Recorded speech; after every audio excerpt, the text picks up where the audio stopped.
en eux et ils ont repris vie. Puis ils se sont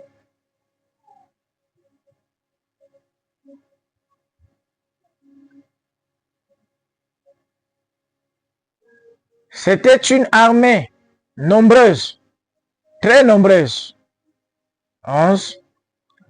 Il m'a dit, fils de l'homme, ces ossements, c'est toute la communauté d'Israël. Ils affirment, nous, nos os sont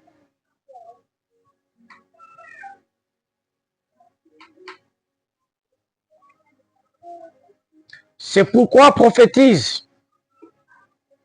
Tu leur annonceras, voici ce que dit le Seigneur. Amen. Amen, amen. J'aimerais que nous puissions partager un peu cette parole. C'est la révélation, c'est la prophétie de Ézéchiel sur Israël.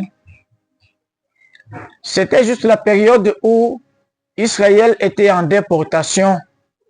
C'était la période où Israël était en train de souffrir. C'était la période où Israël était sous la domination du roi Nebuchadnezzar et que Israël avait fléchi. Il était à genoux. Israël n'avait point d'espoir. Israël avait perdu tout espoir. Il arrive que nous perdions espoir, que les enfants de Dieu perdent espoir. Suite aux problèmes, suite aux difficultés que nous rencontrons, il arrive que nous perdons espoir.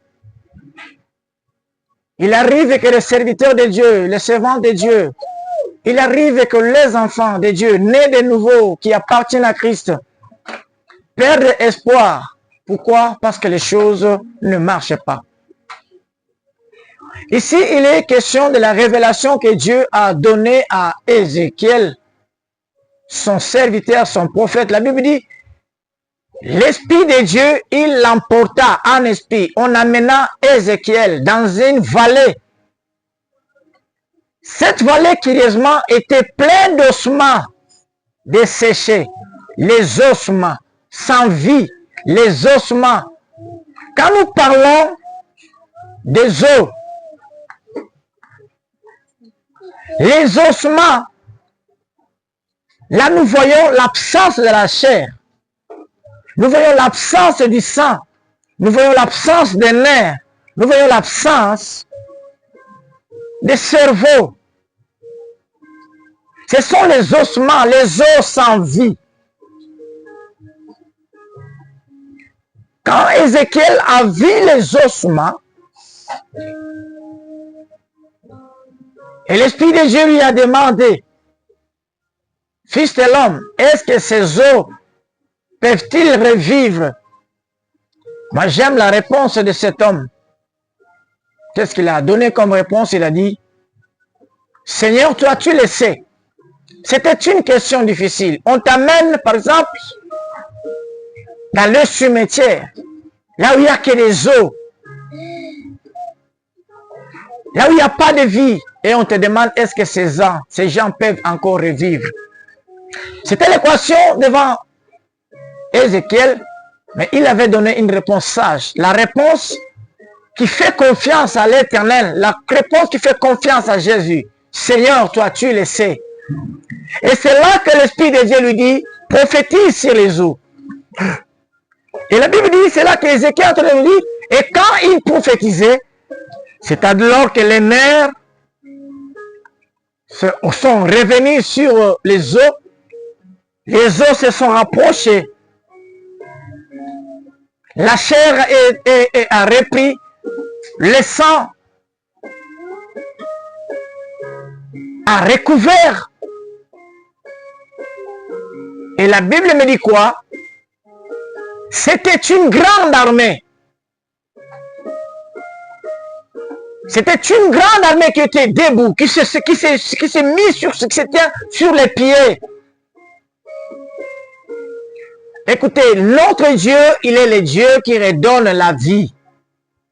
Il est le Dieu qui redonne l'essence à ceux qui ont perdu l'essence. Notre Dieu, il est celui qui redonne l'espoir à ceux qui avaient perdu espoir. Si tu considères bien ces ossements étaient sans vie, sans espoir. Personne ne pouvait pas croire que ces ossements pouvaient encore revivre. C'était à jeter, même peut-être à brûler, on pouvait brûler. Quand on dit dans la vallée, c'était abandonné dans la vallée. C'est comme qui dirait nos vies aujourd'hui, la situation que nous traversons, la situation que l'Église de Dieu peut traverser, la situation que ta famille, que ta vie, que tes affaires, tes business peuvent traverser. Il arrive qu'on se trouve à sec. Il arrive qu'on se trouve anéanti, dépourvu de force, sans vie, sans espoir.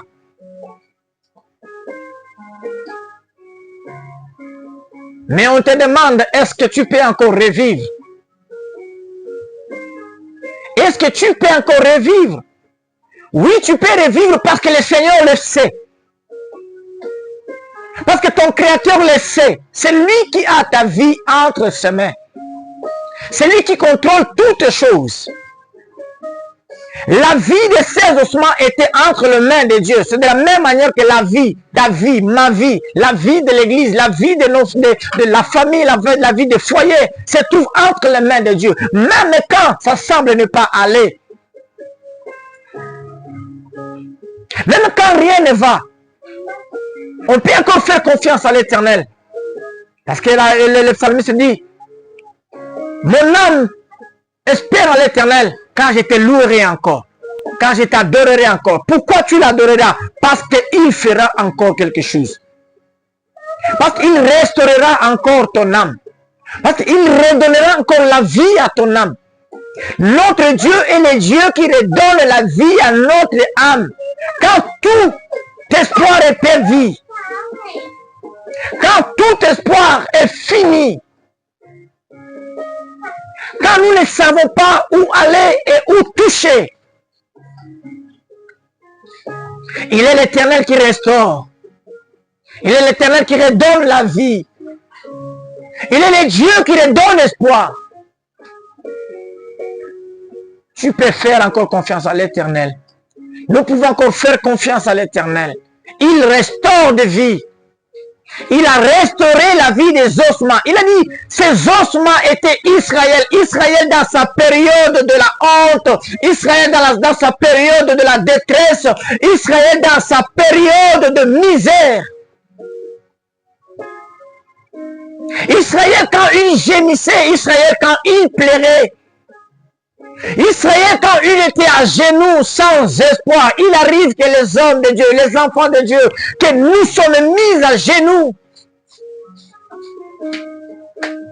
Il arrive que nous perdons espoir. Il arrive que nous ne savons pas où aller. Il arrive que nous ne savons pas quoi dire. Pourquoi? Parce que les choses ne marchent pas. Et par moments, on se demande, est-ce que réellement nous avons Dieu? Est-ce que réellement Dieu est avec nous? Même la période où Israël était assiégé par le Madian.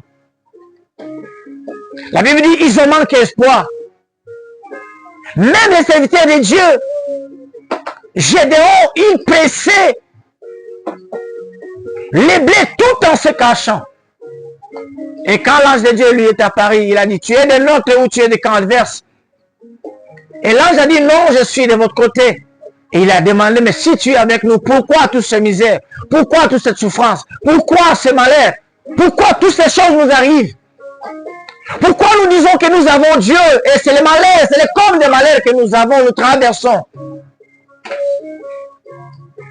Et ici, il est question de faire revivre les ossements desséchés. Ça peut être considéré à notre vie, à la vie que nous traversons, à la situation que nous traversons. Et tu perds courage, tu perds espoir. Par moment, tu te dis, est-ce que même j'ai pris, est-ce que Dieu me connaît, est-ce que Dieu entend même ma voix, est-ce qu'il entend même mes cris? Est-ce que nous avons Dieu? Est-ce que Dieu est de notre côté? Mais quand tu lis la parole de Dieu, Dieu est avec toi, Dieu est avec nous.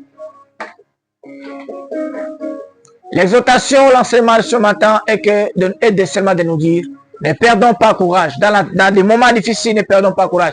Les gens peuvent te quitter, les gens peuvent t'abandonner, tout le monde peut te tourner le dos. Mais si Dieu ne t'a pas encore tourné le dos, cela vaut mieux.